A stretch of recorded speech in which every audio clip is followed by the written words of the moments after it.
Why return to Wyoming? Because Wyoming evokes the spirit of the American West. It's also a colorful setting of vast prairies and rugged mountains, with Indians, cowboys, farmers, miners and oilmen that have played their roles in a century-old drama of conflict and growth.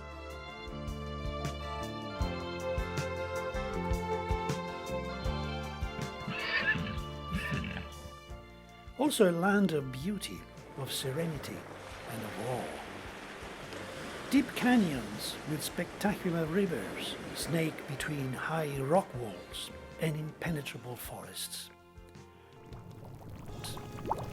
Rugged mountains flank volcanic plateau, rewarding both high and soul with spectacular thermal basins, spitting bursts of scalding water and steam vents uttering strange sounds.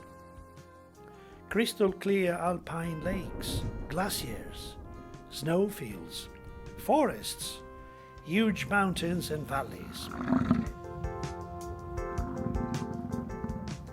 Wild animals wandering through the backcountry and along the park's roadways.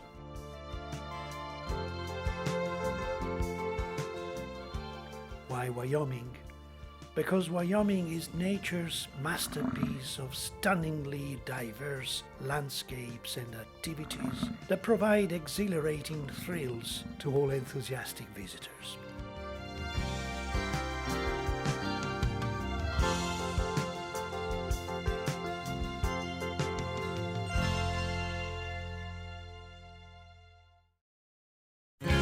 There's a tear in my beer, 'cause I'm crying. Back to the capital Cheyenne, the old important depot for the Union Pacific Railroad. I like the station, historic landmark. Formerly nicknamed Hell on Wheels because of its terrible cow town reputation, Cheyenne has assumed the more mature role of typical shopping place for Western styles. I remember the impressive state capitol, a neoclassic sandstone building with a big golden dome standing on a garden adorned with flowers and imposing statues. Crying for you, dear.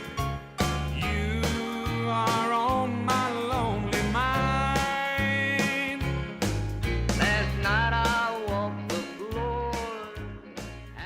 Since 1897, Cheyenne Frontier Days has been the world's largest outdoor rodeo and western festival. A 10 days non-stop activity starring the best cowboys. Well, you're here at the Cheyenne Frontier Days Old West Museum in Cheyenne, Wyoming. The museum was established to celebrate Cheyenne Frontier Days Rodeo, which is the world's largest outdoor rodeo. The rodeo began in 1897 and has been going strong for 110 years right here on the museum grounds.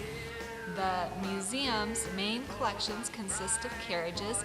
This carriage right here is the Yellowstone carriage, which is used in America's first national park.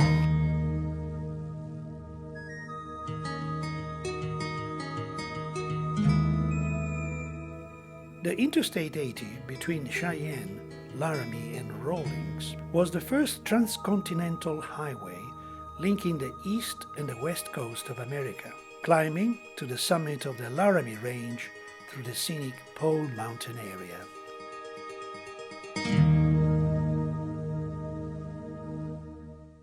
This is the highest point at 8,640 feet between San Francisco and New York City. Actually, Times Square and the Golden Gate Bridge. This is the highest point on the old Lincoln Highway. And Lincoln was the man who signed the Railroad Act into existence in 1862. And about 1913, when they got everything done to build a road across America, they named it the Lincoln Highway. And as a result, this statue is here, made by a man whose name is Russin. He made what is the world's largest bronze bust. Moving west, I could recapture the fascinating colors of the Sweetwater River, and stop at Medicine Bow, where in the middle of nowhere, the Virginian Hotel, built in 1909, still stands as a marvelous 3-story building and still contains its old-time bar and furniture.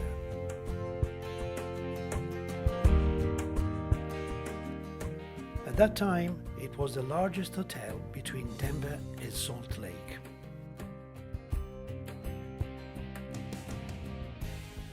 I couldn't also resist from driving along an old Indian trail through the spectacular maroon sandstone rocks of Red Canyon and revisit the derelict old town of Atlantic City, population about 30, whose gold mines have attracted in the past thousands of miners.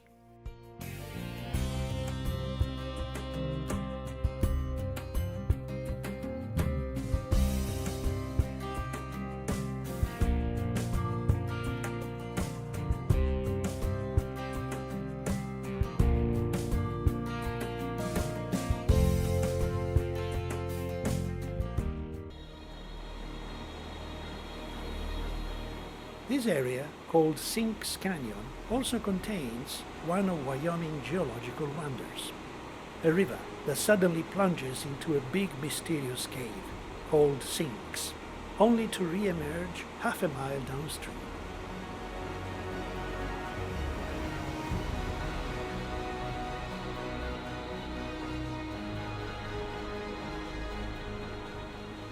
Some researchers put once a dye at the cave entrance that reappeared at the exit only 2 hours later.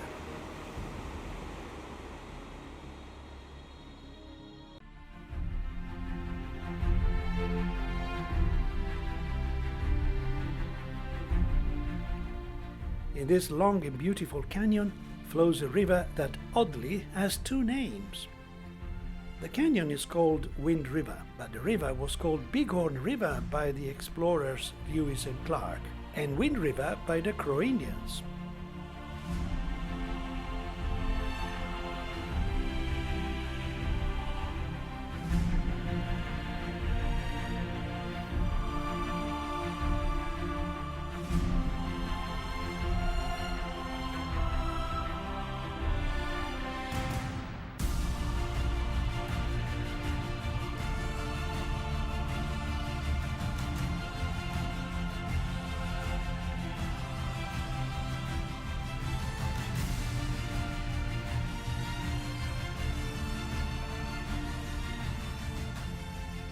Some geologists then concluded that there were 2 separate waterways joining at a point, which was romantically called Wedding of the Waters. A bit confusing, but the resulting canyon is really a joy to drive.